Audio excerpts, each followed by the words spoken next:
drive off of work to celebrate festivus. Do you guys remember this episode? Is this when they're like, Santa's coming tonight? Santa's coming tonight.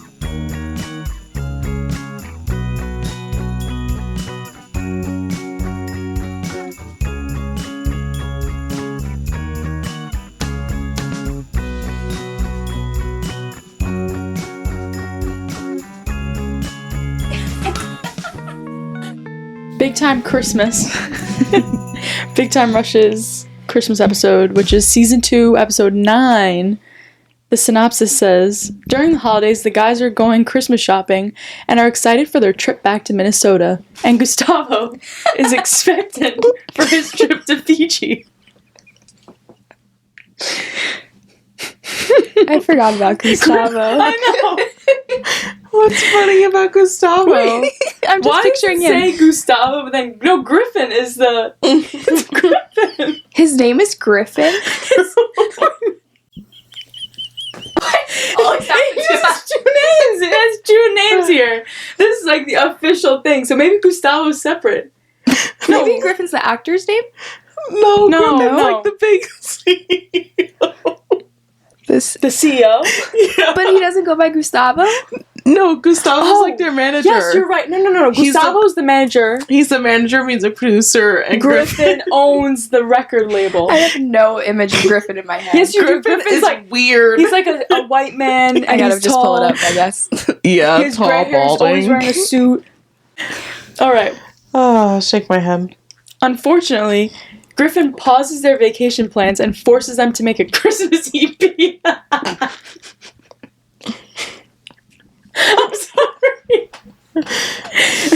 The boys and Gustavo try to think of the first song for the EP. They become successful after Gustavo writes Beautiful Christmas. After the first song is finished, Griffin orders them to make 2 other celebrity duet songs. Jeez. Big Time Rush ends up singing with Miranda Cosgrove and Snoop Dogg. What? Yes. Yeah. Iconic. Sadly, when the boys are planning to go to the airport, news hits that the Minnesota airport was closed due to a snowstorm. Are you Of course that happened. Of Yeah. course. In the end, Big Time Rush, Mrs. Knight, and Katie end up staying in LA to celebrate Christmas with Mr. Bitters. He's like Maybe that's their cat. no, he's a resident in their apartment building that is like very annoying. I love Big Time Rush. Okay, they were I joined love by Big Time Rush. they were joined by Gustavo and Kelly, who missed their flight as well. And Of course. that's the episode. That sounds like an amazing episode, I honestly. do remember it being a good episode Very iconic. because Snoop Dogg was in it. I don't remember that. Yes, you do. You have to watch it. I really want to watch it It's now. so iconic. Did iCarly have Christmas episodes? I They think did. so. I don't remember any of them. Well, Well, I was looking. Victorious had an episode, but because they had good combination episodes, like when they joined with iCarly. Oh my gosh. Hannah Montana had a Christmas episode. Hannah Montana did have a Christmas episode. It was season 3, episode 5, called Killing Me Softly with His Height. Miley meets Connor while shopping for Christmas and accepts his date offer. But the date is a disaster because of their height difference. Yeah. I remember this now. Okay, good. Help fill in the blanks then, because the rest of the synopsis says, Miley feels shallow but wants a second chance with Connor. Does she? Yeah. What else happened? We need to find summaries. I'm sorry. Oh my god, Janina. Guys, No, Janina, you've been off. I have it off. The end.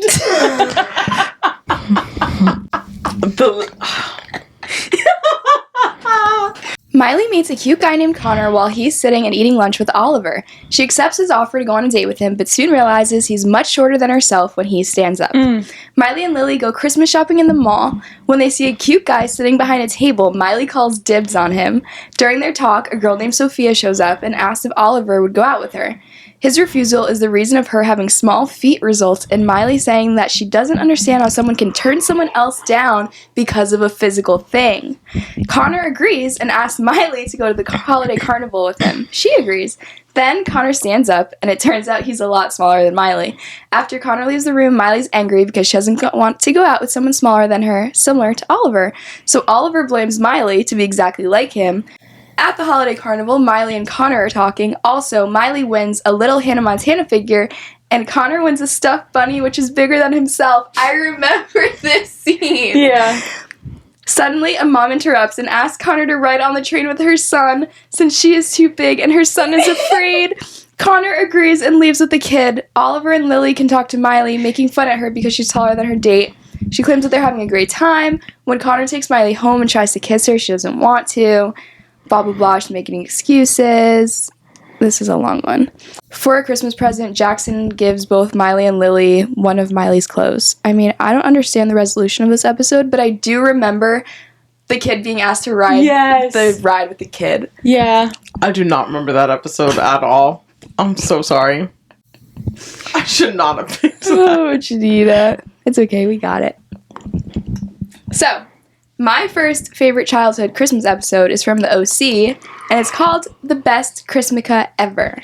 So, Ryan this is like his first year in the Cohen family, so he's introduced to the bi-religious holiday of Chrismica thanks to Seth, who has set this up for his parents. His mom is Catholic and his dad is Jewish.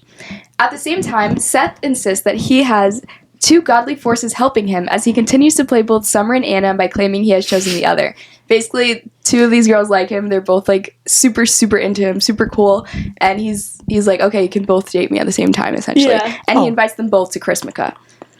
Of course. But it wasn't on purpose, right? He, like, kind of got wrapped up in it and ends up having to invite... Yeah, because they were both like, oh, we're coming, right? Mm-hmm. Okay, sorry. That's okay. Meanwhile, Marissa, who's dating Ryan, slides into depression and debauchery over her family life problems and gets arrested for shoplifting with Ryan, which is ironic because she was rich, but now she's, like, going through a whole thing. Her parents just got separated, so she's, like, stealing from the store. It gets worse when she gets drunk at Seth's Chrismica party and nearly gets arrested for drunk driving while Ryan covers her. Ryan covers for her and afterwards gets into a fight with her, saying she can't do this to herself anymore. It's very emotional. Kirsten does something that could cost more than just her job over speaking out of her father's, Caleb's, shady business practices. Kirsten's husband is a lawyer, and basically, Kirsten found out something shady that her dad was doing, like making millions off of. So she gave that information to her husband so that she could turn in her own father. It was major. And then Summer and Anna, who are the two girls that are both into Seth, find out that he's playing them and decide to give him a very special gift to make him choose which one he wants to be with. And it doesn't end well. That was a good episode. Such a good episode. Lots of tea. You should watch the OC. I should. It's very entertaining. It is. And some of the girls have been in Call Her Daddy, right? Yeah. So I've seen them Both of them. Misha and Summer. Really? Yeah. So I've seen them for sure from there. Yeah. Because I genuinely don't miss Father Cooper. Chrismica. Hanukkah, Christmas. I love it. That sounds good. It's iconic. Yeah. I'm going to watch that tomorrow while I'm editing. Yeah. Seth Cohen, you're going to love him. He's awesome. Yeah. But from that round, I know which one I'm kicking out. Okay, Janina. What? No, literally. I have my thoughts too. Okay, good. Do you know which one, Haley? I mean, I know which one wins for me, but I don't know which one. Actually, yeah, I know which one I'm kicking out. Okay. Well, you have to know which one is the winner and which one you're going to kick out. Yeah. Everything else from there. Yeah, I'm there. You're either ready to defend or give it the boot. Also. Okay, so we have SpongeBob's Christmas Who? And it is season 2, episode 28. Oh my god. Jeez. An OG one. How many seasons of SpongeBob are there? There's too many. Way too many. Wow. They're definitely up to like, what, 30? No way. I don't know. Google it. I'll believe you. So I want to start off by showing you guys this picture that comes up because this is important to the first part. You remember this guy, right? Janina? Oh my god, yes. Okay. It's almost Christmas time in Encino, California, and Patchy the Pirate, president of the SpongeBob SquarePants fan club, is deep in preparations for the holiday. With help of his unenthusiastic assistant, Potty the Parrot, Patchy sets pictures of SpongeBob and Patrick on the mantle, puts up various SpongeBob-themed ornaments, and bakes Christmas cookies, the dough of which Potty eats. Patchy also takes time to open a letter from a fan who asks if SpongeBob likes Christmas as much as he does. Patchy remarks that there was once a time when Christmas in Bikini Bottom was unheard of and decides to tell the tale. Outside of Sandy's tree dome, SpongeBob is preparing to give Sandy a surprise sneak attack. Inside, Sandy is putting up Christmas lights, which SpongeBob mistakes for fire and tries to put it out with seawater. After recovering from the drenching, Sandy is shocked to find out that SpongeBob has never heard of Christmas because Sandy's from Earth. She's a squirrel, remember that? Okay. Later at the Krusty Krab, SpongeBob passes the story of Christmas onto Patrick, Squidward, and Mr. Krabs. Everyone in Bikini Bottom except Squidward is excited about Santa Claus bearing gifts, and everyone except Squidward puts Christmas letters into glass bottles, which are shot up to the surface for Santa to receive. Bikini Bottom decorates for Christmas as Patrick and SpongeBob sing songs. They even decorate Squidward's house, which Squidward does not agree with. After the song, Squidward closes his blind, and then it's into the next part of the episode. Basically, I'm just gonna finish it off. This is just too much. Here. Do you guys remember this episode? Is this when they're like, Santa's coming tonight? Santa's coming tonight. Squidward is a huge hater. He doesn't believe in all of this going on.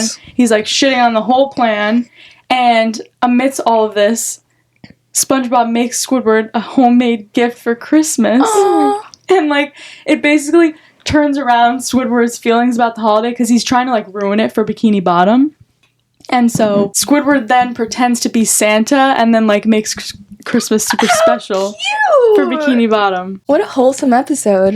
Squidward is usually a hater, so the fact that he turns it around and is the hero. Because he felt so guilty, like... I know. Because SpongeBob made him the gift. A humbling moment. Aww. Our king. That's a good episode. That was a good episode. My brother was obsessed with that. We would just sing it. Coming tonight. Santa's coming tonight. My next up episode is Lizzie McGuire Extreme Christmas, Season 2, Episode 20. It's only available on Disney+. It's not for you to watch on YouTube. I tried. Brokies, me. Sorry. The description is Lizzie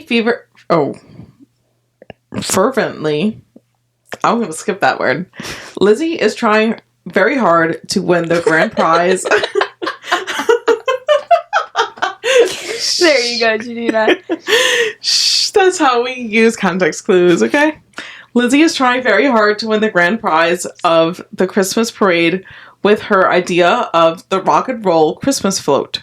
But there is an emergency that happens and the elderly people in the nearby nursing home lose all of their plumbing power and access. I swear to God, this is how the episode goes, okay? So the rest of her family is busy trying to give back to the community because, you know, that's the greater meaning of Christmas, to take care of those around you, make sure that their basic needs are being met, and then you can worry about more superficial things like the Christmas float. Okay? That's the lesson here. But anyways, her family is trying really hard to fix the nursing home and it's just not working. They're not figuring out the problem. While Lizzie is over here taking a nap, she gets visited by the Christmas angel ghost. Yeah, I swear to God. And through the dream and him speaking with her, she actually realizes that she knows how to solve the problem that her family is facing.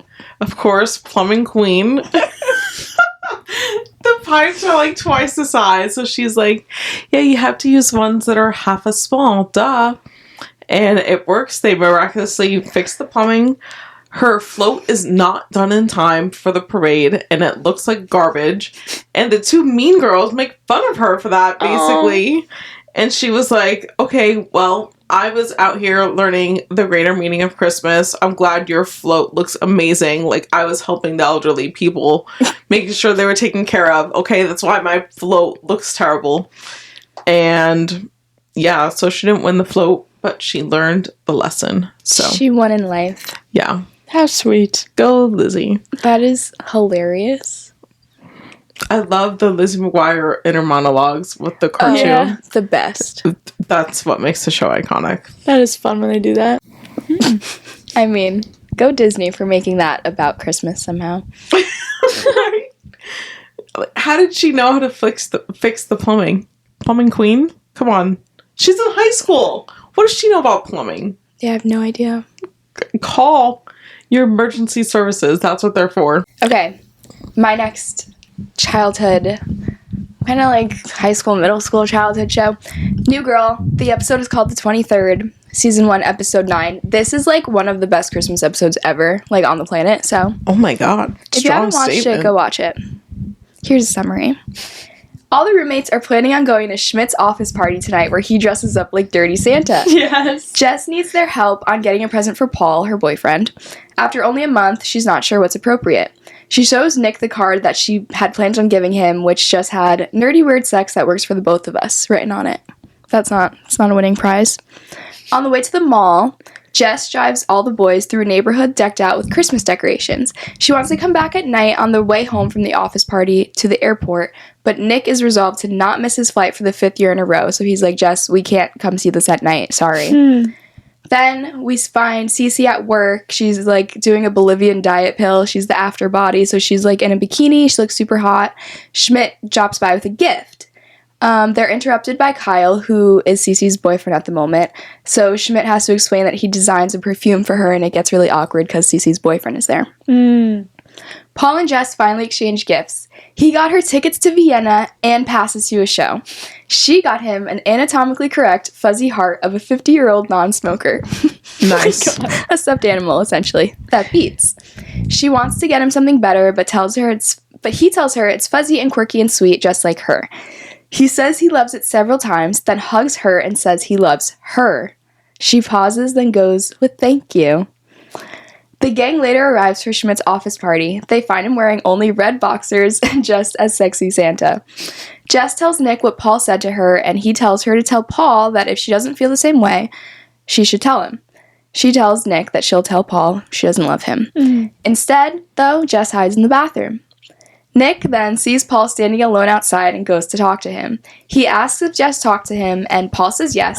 So Nick reassures him that just because Jess doesn't love him doesn't mean she won't one day. Paul says all she told him was that they might have to leave for the airport early. Nick tries to pretend he's drunk or joking or anything to rescue the situation, but it's too late. Jess and Cece hide in the bathroom. Kyle wants to go to another party, and Kyle's Cece's boyfriend. Jess thinks that Kyle's living worse and asks her if he even got her anything. He didn't get her a Christmas present. So then Cece tries on Schmidt's perfume. It smells terrible, but she still wears it. Winston complains to someone about the rigors of having a... We're skipping Winston. He's not part of this episode, really. Schmidt sees Kyle mock Cece for wearing a mustache that Jess gave her. Cece hears Schmidt's mean coworker harassing him, tries to tell him to stand up for himself. He notices her bad smell, and she tells him it's his perfume, but he's just glad she wore it. Outside on the balcony, Paul begs Nick to tell him what Jess said. Nick tells him that Jess said the sex was incredible, but she didn't want to rush into anything. So basically, they're just out on the balcony, and Nick's like confessing all of Jess's secrets to the boyfriend that she didn't want spilled. Then the guys, Jess and Cece, drive to the airport. Nick, the driver, sees that Jess is bummed out about the whole Paul situation, makes a detour. They pull onto Candy Cane Lane, but it's late and the lights are all off. So Jess is like really sad, and then all the boys run out of the car and start yelling at all the houses to turn their lights on. Yeah. And then the episode ends with Jess seeing all the Christmas lights on Candy Cane Lane. Oh, I like that ending. And Nick missed his flight home. Yeah. For Jess. That was a good episode. So good. The anatomically correct heart. It's so real of her. So wholesome of her, too. Yeah. I forgot about that part. Oh my gosh. Okay. My rank has changed. Big Time Rush versus Hannah Montana. 3, 2, 1. Hannah Big Montana. Time Rush. Let's go! Big Time Rush! I'm surprised. Okay. You picked Hannah Montana. I did. I switched it up. Okay. I was Now, entertained. The OC versus SpongeBob. Ooh! I know what I'm gonna choose. That's hard. I think I know what I'm gonna pick too. 3, 2, 1. SpongeBob. Guys, this is crazy. Like, I of course would pick the OC, but like for childhood factor, yes. SpongeBob has to win. That song is so iconic. But this Santa's doesn't coming mean tonight. that you guys shouldn't watch Chrismica. Oh, Because it's so like good. the best episode of the OC. Yeah. There's more than one Chrismica episode, by the way. Anyway, Ooh. New Girl versus Lizzie McGuire. Yeah. Yeah. Okay. That reaction. 3, 2, 1. New Girl. So now we're just gonna vote straight for the winner. Yeah, we're voting for the winner now. Hold on, I gotta think about this now. 2, 1. New Girl. Okay, I think New Girl's the winner then. Yes. This is gonna be a better section. Yeah. Should we explain it? Yeah, so these are all the non-child shows. Yeah. Essentially. Like sitcoms, family shows, Adult cartoons. adult. Yeah. Nick at Night level shows. So I chose Roman Holiday, which is season 1, episode 11 of Gossip Girl. When Blair's father, Harold, comes home for the holidays with an unexpected guest, which is his boyfriend, Roman, Blair finds it super difficult to hide her disappointment and hatches a plan to get rid of Roman for good. Jenny and Vanessa help Serena plan the best Christmas party ever for Dan, who may have a surprise of his own in mind for Serena. Chuck texts Blair that Nate has joined him in Monaco, which worries Blair that Chuck may disclose the details of their hookup, which is like a huge Major point. of this whole season. Rufus, who is the dad, refuses to remain the understanding husband any longer after Allison, that's his ex-wife, former lover, calls the house. Wait, actually, is Allison and Rufus already divorced? They are divorced, right? Yeah, he's dating Lily. Lily at the moment. No, is he dating Lily? Yeah. Okay. Drama. Serena creates a winter wonderland for Dan, and he gives her a love letter. They sleep together again and go back to their families for Christmas morning. I think Lily's dating Bart right now. Yeah, I know. Yeah, I was going to say, I don't think Dan and... Yeah. Because I saw a different synopsis that said that Lily was planning to leave with Bart to a vacation the following day. Because this scene opens when Jenny is like performing in like the school. She's singing carols or something for Christmas. Yes. And Rufus comes with the wife. Lily's there with Bart, and then like someone gets a phone call and it's like, who's calling her? Mm-hmm. So it's weird. Also, Blair tries to bring, what's his name, Roman? Yeah. She calls Roman's ex-boyfriend and invites him to their holiday party. Yes. Under the pretense that like Roman was missing him. Yes. Meanwhile, Roman's dating Blair's dad. Also, the Serena gift revival situation starts because she's dating Dan right now and has no idea what to get him. They're like a fake, they're not a fake couple, but she doesn't know him. Yeah. She tries to give him a Patek Philippe, which is like $400,000 watch, and he's like, Serena, I cannot accept this watch. So then Serena goes to, what's this, Veronica? What's her name? Oh my god. Whatever, the annoying It's girl. Veronica. No, it's not. She goes to her and she's like, I need help. I don't know what to get my boyfriend. And then they plan for them to have sex under the snow. What? Yeah. Wait. Oh wait, you haven't seen Gossip Girl. No. What is that How do we friend's name? jump from like the young girl that no one likes to having her have sex? Yeah. What? It's weird. Like, Serena's a terrible girlfriend, honestly. Damn. Okay. But that's a great episode. I have to rewatch that. And there's a scene when they're ice skating in Central Park. Blair and But that's when Roman. they're good, right? They're good, but Roman doesn't know how to ice skate, so Blair like makes him slip on the ice and get like injured. Oh. Yeah. High school. Yeah. They're What are you angsty. gonna do? I feel like anyone would be upset about that. Yeah. Oh, because also Blair wanted her dad to eventually move home, but he tells her in this episode that he like bought a house with Roman on like some province in Italy or something. Oh my god. So he's not coming home. Oh. So she's going through it. Mm-hmm. Oh. Amazing episode. And that's Christmas? That's Christmas. Damn. So like it's your big grand holiday party and you're inviting your dad's boyfriend's ex-lover to crash. That's Yeah, hilarious. because that's what you do. That's what you do. My first adult Christmas episode is American Dad, For Whom the Sleigh Bells Toll, Season 6, Episode 8. This one sounded so wild. It's so chaotic. When I was watching this, I just kept being like, oh my god, I could not believe what I was watching. So definitely watch if you want your mind blown for Christmas. In the American Dad episode, the Smith family faces off against Santa Claus after Stan and Steve accidentally kill him. Okay? So, how did we get here? The setup, okay? Stan gives Steve a gun for Christmas despite Francine's warning that Steve is too young.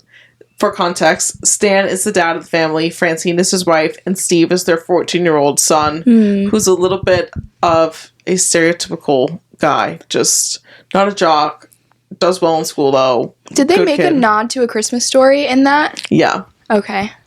So you'll shoot your eye out? The family then buries... Oh, wait. Okay. Steve accidentally shoots and kills Santa Claus while he's practicing with the gun. Of course he does. Of course he did. So now the family is burying Santa's body in the woods, but he returns for revenge against their entire Smith family, of course. Santa. Yes, Santa. Santa and his ghost and his elf army return That's scary. against the Smith family, vowing to kill them. As they would. Yeah. So now a huge battle unfolds. This episode features a large-scale battle between the Smith family and Santa Claus. This episode also includes a subplot about Roger the alien and his moonshining. I don't remember that because the main point of this episode, the Christmas War, is just that good. Okay? So they just like go back and forth on war for across like the whole North America region because it ends like in them being in the North Pole. It's like the final stand and like the sun's about to rise. Okay, so now that I've painted the scene, the aftermath. The episode's finale includes a satisfying moment where Jeff Fisher, which is the daughter's husband, enters the battle and makes a breakthrough with Stan. So he does this by basically he has Santa retreat by shooting him away with the final few guns as the sun's rising, and Santa just while he's fading away in the background is screaming, "I'll get you next year, Smiths! Like, you'll never know peace again." They shot the ghost of Santa? Yep. But the real Santa is okay. No, real Santa died already. Oh. So now Santa's ghost and them are going to be at war for every Christmas. For eternity? Wow. Huh. Crazy episode. Is American Dad, like, are all the episodes violent like this? I've never watched a single episode, so this is just like, this is a random episode. They're not all violent like this, I promise. That's hilarious. It's supposed to be like comedic. Yeah. Yeah. Oh my god, I love this episode so much. My episode is from The Bear, and it's the Seven Fishes episode. You talked about this one last year. And have you watched it? No. Janina! I'm the literally worst. a masterpiece. So, season 2, episode 6. Everyone literally needs to watch this episode. Anyway, so it's set approximately 5 years before The Bear, which is the name of the restaurant, is set to open. Carmy's returned from Copenhagen to spend Christmas with his family and friends. Present at the Brazzato household are Carmy's mother, Donna, his siblings, Michael and Natalie, his cousin Michael and her boyfriend Stevie, Richie, and his pregnant wife Tiffany, the Fact brothers, Neil and Theodore, Uncle Cicero, and Donna's on and off boyfriend Lee. The whole family's here. Yep. Michael and Carmy warn Natalie not to ask their mother, Donna, a temperamental alcoholic, if she's okay. Donna drunkenly prepares a meal based on the Feast of the Seven Fishes, even though Carmy claims no one ever eats it. While it's clear that Donna is out of her depth cooking the feast by herself, she harshly rebuffs anyone who volunteers to help. Michael, Richie, and Stevie tell Carmy that they recently ran into Claire, his childhood crush, and put in a good word for him. Carmy and Michael later have a moment together where Michael reassures his brother that he genuinely wants what's best for him, which is big because, like, his brother and him weren't getting along, really. Carmi gifts Michael a framed sketch of the bear restaurant, which he wants to open with him. Michael is moved by the gift, but has a panic attack the moment Carmi leaves the room. Richie tends to Tiffany in Donna's bedroom because she's pregnant and, like, feeling sick and stuff. And the two share a delicate moment discussing their upcoming parenthood. Richie then asks Cicero for a job to help support this child, and Cicero later grants him after Tiffany unwittingly thanks him for the job. Basically, he told his pregnant wife, that he was getting a job, but, like, that wasn't even on the table, so the wife thanked Uncle Cicero, and he was like, oh yeah, I guess you're getting a job. Oh. Yeah. Michael entertains the group with a travel story, but Lee cuts him off, chastising him for repeating the same stories to everyone while failing to follow through on any of his business ventures. Natalie's boyfriend Pete arrives with an additional seafood dish that he playfully dubs the 8th fish to the group, which infuriates the Berzano siblings, who remind him that an 8th fish is a symbol of bad luck and will send Donna into a tailspin. Oh my god! I don't remember. They all yell at him, they, like, throw it on the porch. Oh, right, okay. Natalie hastily trashes the food before Donna can see it. Michelle encourages Carmi to stay with her in New York to pursue his career, because she notices how the dysfunction in his family is weighing on him. Mm-hmm. While the rest of the group awaits dinner, Carmi tends to his mother in the kitchen. Donna laments the effort she makes for her family while saying she receives little appreciation in return. Carmi attempts to comfort her, only for Donna to admonish him to return to the table. Donna begins crying to herself as soon as Carmi leaves. At the dinner table, the family debates the origin of the 7 fishes tradition. Lee offers his interpretation, but an intoxicated Michael repeatedly throws forks at him. The tension between the two mounts until Donna finally joins the table. Stevie says a heartfelt, impromptu grace calling for the family to be kinder to one another, only for Donna to dismiss the gesture as meaningless. Despite being explicitly told not to, Natalie asks Donna if she is okay, much to the visible chagrin of everyone in the room. Donna berates Natalie for asking and has a profane outburst at the family before leaving the room. Michael throws another fork at Lee when he scorns Donna's behavior and a fight nearly occurs, only to be interrupted by Donna crashing her car into the living room as Carmi and Natalie stare at each other in shock. There's just so much to unpack there. It's just insane. It captures family chaos so well. And the fact that it's one night and it's just one episode for that night. And you just get to sneak into, like, so many different sidebar conversations, and then you see them all sit down at the table after that together. And then the mom going so insane. And she tries to unalive herself in the garage by, like, keeping the engine on. Oh. Then they try to get her out, and she drives the car into the house. Mm-hmm. And oh my. This episode is like a flashback to 5 years before, so the whole first season, you have no idea this was, like, leading up to everything that happens with the restaurant. Mm-hmm. And then boom. Yeah. That's why you actually should watch the before episodes. Okay. But if she's not going to watch any of them, she should at least watch this one. I guess. Fair. But it's I'll start here. Like, the suspense is so much Yeah. higher, and then seeing the brother. Yeah. I'll start here, though. Round 2, final round. 7 Fish is gonna be up there. I know. It's like a film. Literally. Okay, well, I have to say that I literally... I need to see this.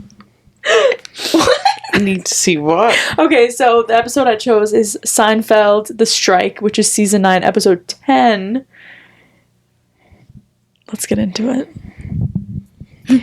George, Elaine, and Jerry attend Tim Watley's Hanukkah party, and Elaine meets a man whom she dubs Denim Vest, and gives him a fake phone number after he asks her out.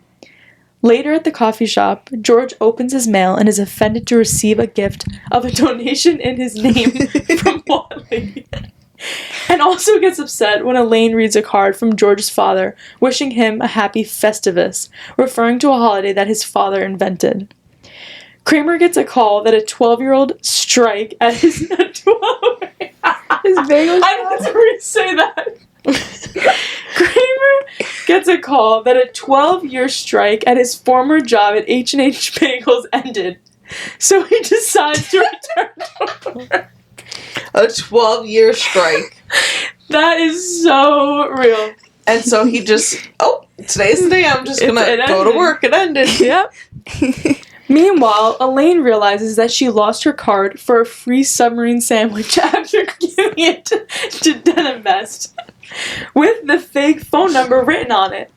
Determined to get her free sandwich, she goes to the off-track betting parlor, whose phone number is the fake number she gives to Denim Vest, hoping he will call the betting parlor and that she can get her sandwich card back.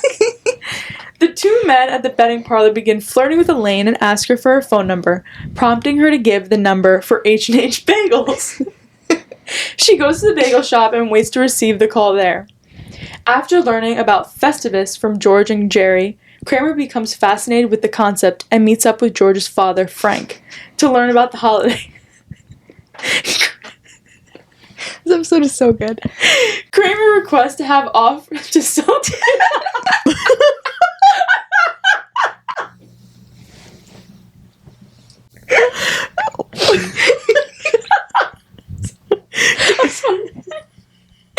Kramer requests to have off of work to celebrate festivals, and is denied.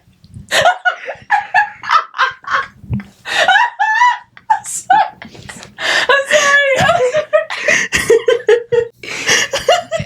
Okay. I'm locked in. The giggle festival. So he goes back on strike, picketing outside the store.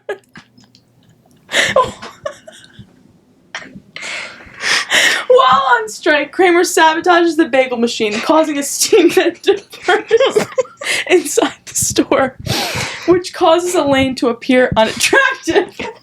She goes to meet Denim Vest for her sandwich card, and he does not have it on him, but says he can give it to her another time. Being turned off by Elaine's appearance, he gives her a fake phone number. It's because her hair is so steamy that it got humid. Oh. While giving out Christmas cards at work, George hands out cards for donations made to the Human Fund, a fake charity George created to get out of buying gifts for his coworkers. George's boss, Mrs. Kruger, decides to give a large company donation to the Human Fund, only later to find out that the charity does not exist. When confronted by Mr. Kruger as to why George gave him a fake Christmas gift, George hesitantly replies that he does not celebrate Christmas, but instead celebrates Festivus, and claims he gave out the fake cards to avoid being persecuted for his beliefs. To prove to Mr. Kruger that Festivus is real, George invites him to a Festivus dinner at his parents' house. Jerry goes on a date with Gwen, a girl whom he had met at Watley's party, and realizes she is much less attractive than when he first met her because of the lighting. When Kramer first meets Gwen, he finds her rather unattractive and later does not recognize her when picketing outside the bagel store, claiming that she is more attractive than Jerry's actual girlfriend, which leads Gwen to think Jerry is cheating on her.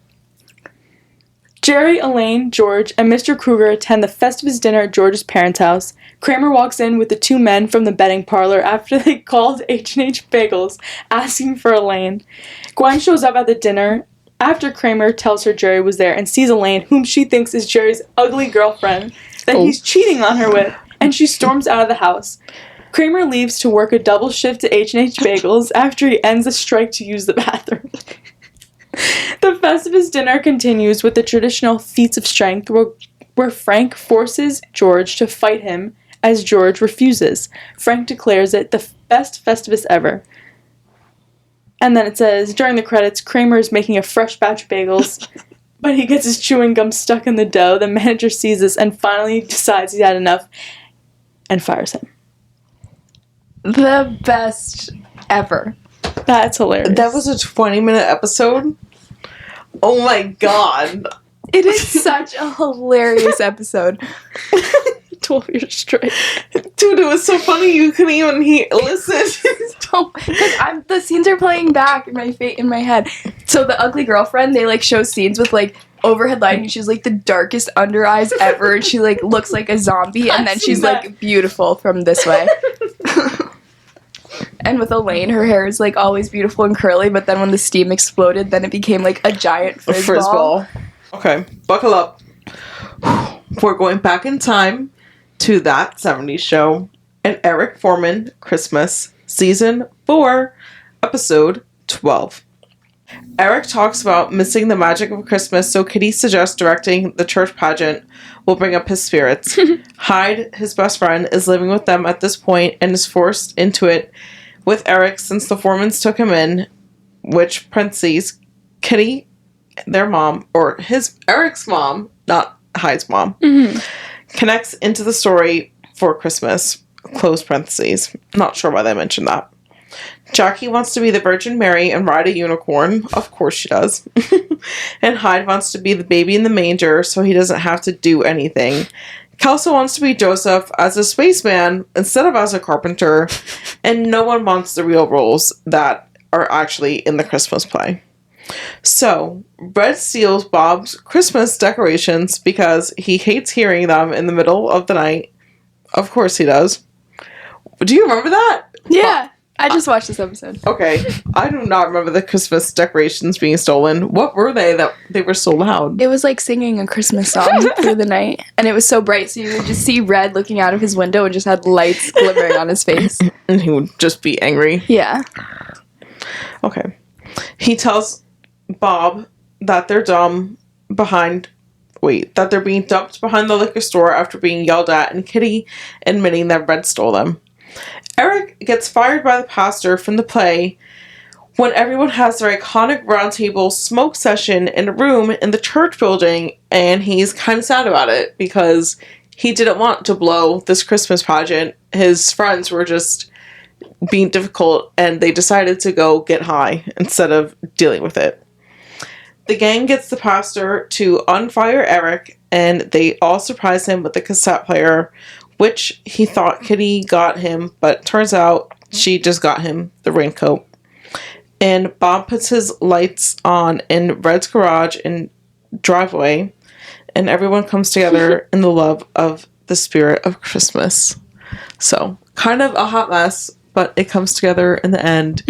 And I'm glad the friends got their shit together and did something nice for Eric, who was just trying to be out here being wholesome for children. Come on now. Yeah. For the children. And when Kitty sees Eric all down in the dumps, she's like, I'll let you open your Christmas present early. So she gives it to him, and he's like shaking it, and he's like, oh, it feels heavy. It feels like this cassette player I wanted. She was like, open it up. And it was a raincoat with rock. She's like, I knew the pebbles were going to trick ya. Didn't you want this raincoat?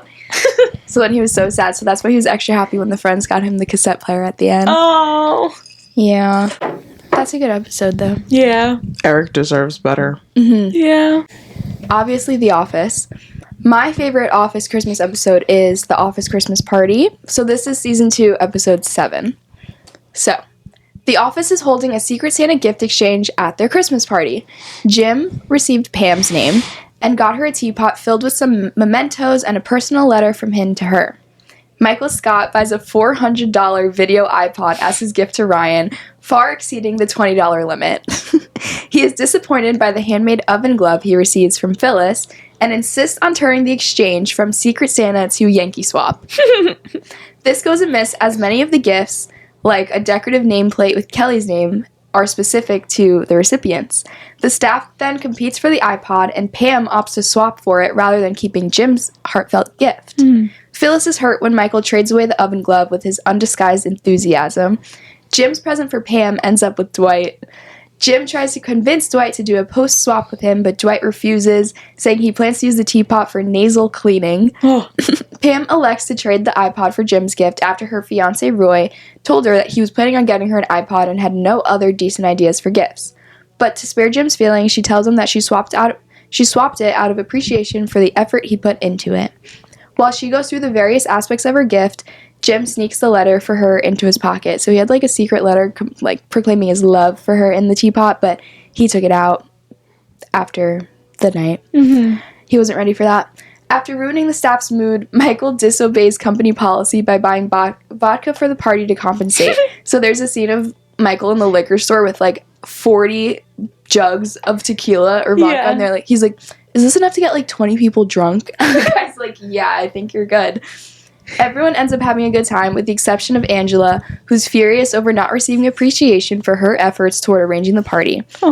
And Kelly also kisses Dwight, whom Angela is secretly dating, so that upsets her too. The party ends with drunk Meredith like flashing her boobs to Michael, who takes a picture and then leaves. Oh my god. It's a funny episode. I was an Office hater for a long time. But every time I see a clip of it, it's hilarious. Yeah. I'm still This an episode Office is hater. funny. This episode is really funny. No, that sounds like a great episode. Oh my god. Oh my god. Now it's the bear versus... What was your second one? Seinfeld. Oof. Uh-oh, Haley. That's I know which one. hard. The Seinfeld one is so iconic. But the bear is just so emotional. And relatable. Yeah, it's real. Oh my god. Okay, I guess I have to pick. I have mine. Yeah, me too. Okay. 3, 2, 1. The Seinfeld. Whoa. Whoa! That Is- 70s show in the office. Yeah. Oh, I know Reforming mine. Christmas versus the office party. Yeah, Secret Santa turned into drunk white elephant. okay. Okay, I know mine. Yeah. 3, 2, 1. The That Office. 70s show. Let's go! Janina, I had a fist bump and you Snail. had A turkey. It's a turkey! So now we have Seinfeld, that 70... Oh no. The Bear, that 70s show, and Gossip Girl. Yeah. Yeah. So are we doing the voted out again and seeing if that works? Yeah, sure. Okay. Okay. So wait, What are they, Gossip 3? Girl, The Bear. That 70s show. Okay. Okay. I know I which know one. which one And I we're want. voting for the loser. Yeah. Okay, I know it too. Okay. 3, 2, 1. That Gossip 70s Girl. show. Oh my god. I'm sorry, like I actually forgot what I was gonna say. Now it's between the bear and Gossip Girl. Yeah. Whoa. For the winner. This is clear for me. Yeah. I know which one. 3, 3, 2, 2, 1. The, The Bear. I was gonna say Gossip Girl. Aww. Yeah. That's No. okay though. So now it's The Bear versus New Girl. Oof. That's impossible for me to Wait, pick. childhood versus Yeah. Oh. That's... I know what I'm picking. I know what I want. Fuck. Okay, I guess. 3, 2, 1. New the Girl. Bear. Girl. Yeah, Julia. Only yeah. Janina. I'm picking the high spirited one. I know. I Yeah. don't like New Girl as a show though, so But that episode is so wholesome. I mean fair. I remember feeling like Yeah. at the end. The organic heart. Yeah, and when you finish The Bear, you're like gutted. Yeah. Okay, so maybe New Girl then. Wow. New Girl, the 23rd, wins Best Christmas Episode of 2024. Bam. That's Do you agree crazy. with our pick? Let us know. Yeah, or like, did we miss one that's your favorite they have to watch every year? Yeah. We didn't mention any Friends episodes, and there's literally like 20 Christmas episodes from them. That could have been its own bracket. Yeah, but like none of them stand. Like the Holiday Armadillo is stupid to me. There's like a lot of dumb Friends episodes, in my opinion. How About Your Mother probably had some good Christmas ones. Oh yeah, there's one with Lily. That's like the Grinch. Yeah, let Glee. us know. Do they have Christmas I episode? hate Glee. They have to have a Christmas episode They though, have right? They probably do. Obviously they not have to. memorable enough right now. I never watched Glee. Me either. I watched a couple seasons. Well, Merry Christmas! If you guys are listening to this the day it comes out. Christmas from your neighbors. Yeah, we hope you guys have a happy week. Spend some time with your family. Take a chill pill. Have some time off work, off school. Yeah. Relax, be present, enjoy your new things, give back. We have tons of episodes for you to watch. Yeah, if you're bored, go ahead. Yeah. Watch or listen. And Yes. also... No, go. No, you go. I was just gonna say you guys might have free time. It's a nice break. Oh, yeah. True. And also, if you need holiday movies to watch, I have a TikTok up on our TikTok at the Neighbors Pod. All the underrated Christmas movies that you could ever need. Perf. Yeah. Oh my god, I can't believe it's Christmas. That's crazy. Crazy! Our second neighbor's Christmas. Oh, cute. All right. It's officially a tradition. Yeah. Merry Christmas, neighbor. Merry Christmas, Merry neighbor. Christmas. See you next year. We're taking next week off. Okay? Yeah. We'll see you in January. Yeah. See you next year. That's crazy. See you next Somebody had to do it.